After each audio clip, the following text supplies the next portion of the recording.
What's up guys, this is a new section I would like to start. For those of you who do not live in Jacksonville, I have a group called Jacksonville Business and Motivation. It's a group on Facebook, feel free to join. You do not have to be from Jacksonville. Soon I might even change the title just to be a business and motivation. So in this group we discuss books, we discuss ideas, we discuss what makes us motivated and so on and so forth. We basically, it's like a, if you will, if you want to call it support group, that's fine. Now, every week we gather with this person. This is Conti. He's a very good friend of mine, a person who knows a lot. He's a flipper, and we just talk random subjects. But once every Saturday, the last Saturday of the month, we gather in his house and we do a live stream. And this is basically the live stream. I'm gonna chop it in 10-minute segments and post it on my YouTube channel.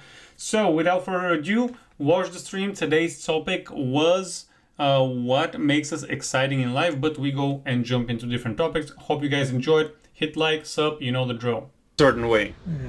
I have to solve a lot of cosmic problems. Yeah. From a huge importance of the world. I don't care. And by the way, you can't see, but my socks are different. I don't care about this. Like, that doesn't make me exciting to put the same socks. And I know my mom and my dad are very disappointed right now. Making your bed, I think the crowd is split 50-50. I'm on the crowd that I don't care if I make my bed in the morning. I just want to start and go and do stuff. But there's the other version or opinion that, you know, discipline. It makes you accomplish one thing in the morning. But do what makes you excited. If making the bed doesn't make you excited, like it doesn't make me excited, just don't do it. Just go and work on whatever makes you excited. I would disagree here with you. Yeah, and that's fine. I would disagree with you. I've read the book. It's called Make Your Bed. No, I haven't. Yeah. Right? I haven't. It's not about that. It's about, like, it's not about making or not making you excited. It's about being lazy, which the result of being lazy and having a messy room makes you more depressed and more not wanting to work. So that's the point of, okay, make sure, and I'm guilty of it because I know that my office is, you have seen my office, yeah. And I hate the fact that it is like that. But people are more productive when they have a clean office. Yeah, I've read a about clean it desk, or a clean room, or the environment that they stay in. Like if you stay in that room, okay. If you don't, then you shut the door, and if you cannot do it yourself, hire somebody to clean it every day, to come and clean it if you have the money. But you have to have it because it makes you feel better, and when you feel better, you're more productive. You become more productive. Yeah. So it's not about being excited or not excited. It's about being lazy or being that kind of person, because there are people that are very, very organized, and there are people who are not. Then that's your weakness. Don't improve your weakness. Focus on your strength, but have somebody else that it's their strength to be organized, and have that somebody else have the things that are disorganized in your life to organize them. So that's my yeah. I'm gonna add that if like you said, don't improve your weakness, you know, drill into what makes you strong. And with me, I don't like organizing. Maybe I should, like you said, pay somebody to do it. Because in a more organized office, there's plenty of studies done that if everything's more organized, you're more productive. And last thing, because that's way more than 10 minutes, last thing I want to touch on, from the book 4-Hour Workweek, I highly recommend to all of you who don't want to work until they're 65, I highly recommend that book. I'm reading it for a second time. 2 are the most important principles. He said it somewhere in the middle of the book. 2 are the most important principles to retire early, to be free financially, to do whatever you want in life. And by the way, a lot of times when I say to friends or customers that, you know, end of July, I'm out of the workforce, they're like, what are you going to do? Live life.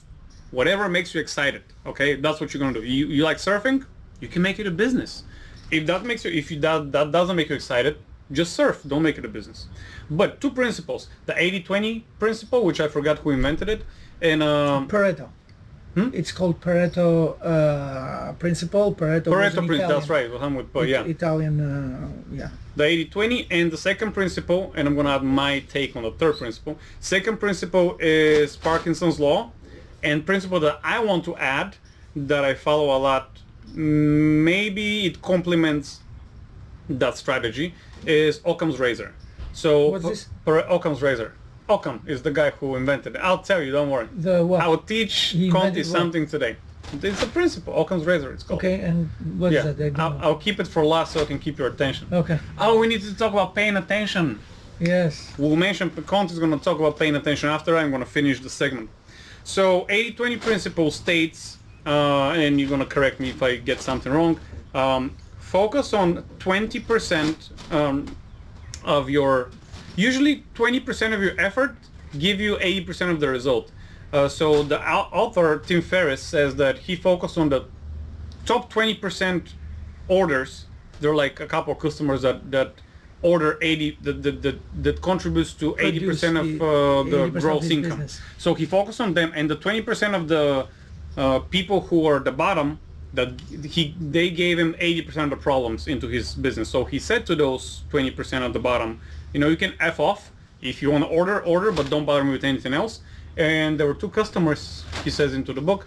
One of them never called him again, because he's like, I'm not going to stand this abusive lane, because he's being very abusive with him. The other one didn't say a word, just kept ordering the same order, and they never communicating anything else.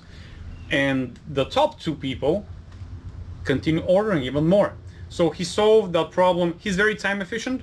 So focus on what makes you, yields you the best result, 80% of your results, and just do just this. Okay, that's it. So this, you remind me now that what I'm so passionate talking about I'm not going to mention names, but what a short-term property manager did, and he's doing really the right thing. Yes. That he has so much business now, like so many properties that he's managing, that he wisely is choosing the ones that are producing more. The most. Because he's spending the same amount of time, the same amount of energy, but from some properties he's making 10 times more than from other properties. So he wants to get rid of these properties. So he's applying the 80-20 principle. Yep. And I think that this is the right thing It's to do. great.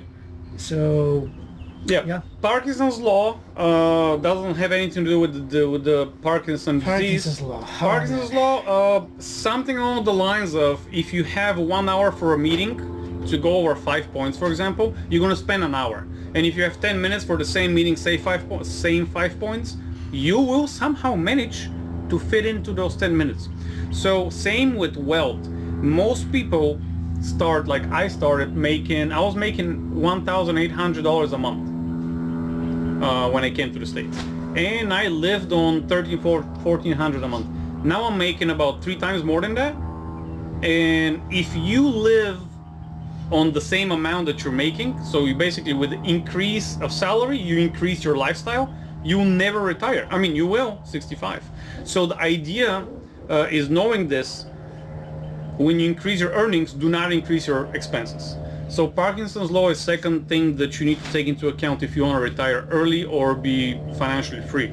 Make sure you increase your hourly spending, but don't your hourly earning, but don't increase your spending. This is a trap that 99% of us fall victim. Me too. But if nothing else, if people would have this discipline of living in such a way that as they are making more money, they keep the same level of lifestyle, they would be rich much earlier. Much earlier. And not a problem at all. Like, it's the wealth is not how much you make, but the difference of what you save from what you make. Like, what is the amount that you save, that it's going to create the wealth. Because once you save money and have a simple lifestyle, then opportunities will come how to invest this money. And then as you invest it, then it and one huge thing that I want to tell you, if I ask all of you now how much you make a month and you cannot give me a straight answer, how are you expecting to retire? And when I ask, for example, a waitress and they tell me it varies, well, no shit, Sherlock, but how much you make a month on average? Because my hours also vary. Let's say I'm on a $10 an hour job and I work 171. Alright guys, thank you very much for watching. That was it for today's episode. Next episode will be the continuum from this episode. So basically one meeting, I'm going to spread it to 3 or 4 episodes. Hope you guys enjoyed it. Please give me your input of what we talked about in the comment section down below. And if you like and subscribe, that will be awesome. Keep hustling. See you next time.